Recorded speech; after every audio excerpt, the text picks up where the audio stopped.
a student and a teacher at Booker T. Washington, right? Yeah, but I'm going to talk about as a student Okay. at Booker T. Washington. Okay. Okay.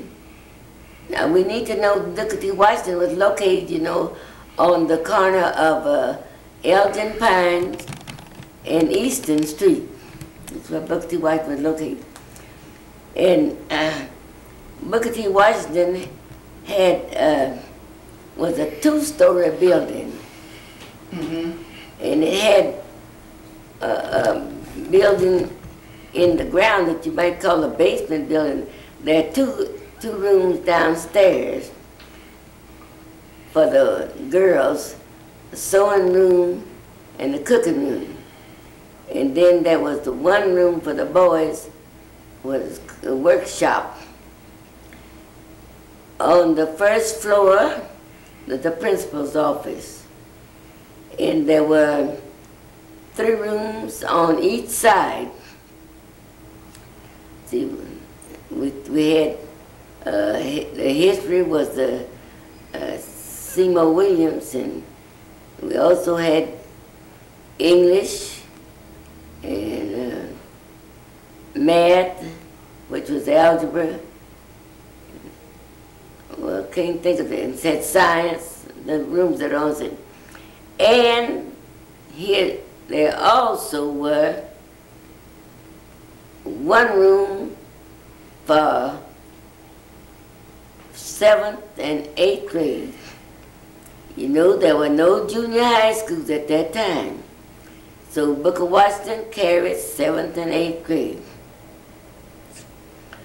Now on the 2nd floor, there was a Latin teacher, and then typewriting, such as that.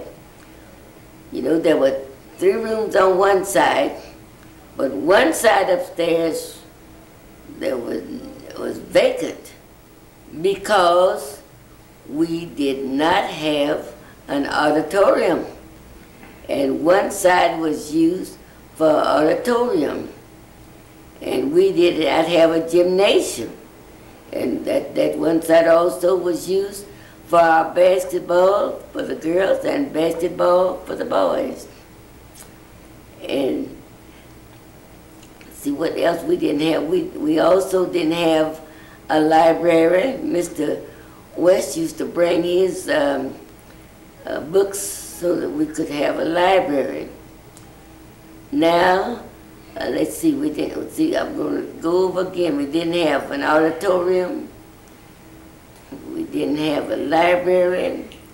We did not have a cafeteria.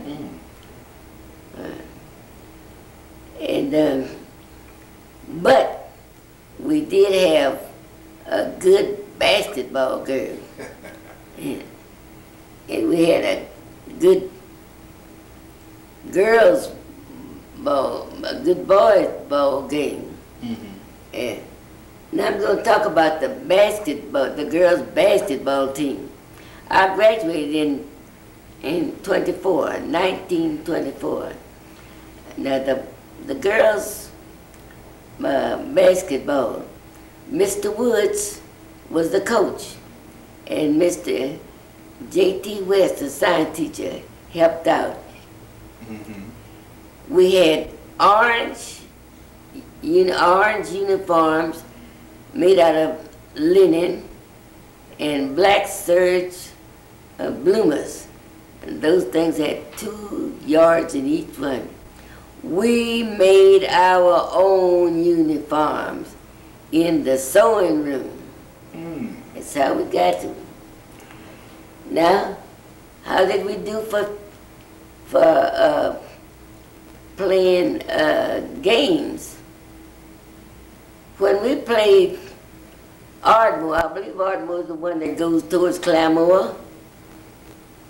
When we played Ardmore, we couldn't get there in the afternoon. When school was out, we couldn't get there that day. But we took the train and went to Claremore. Claremore girl teachers, the Claremore girls and their parents would come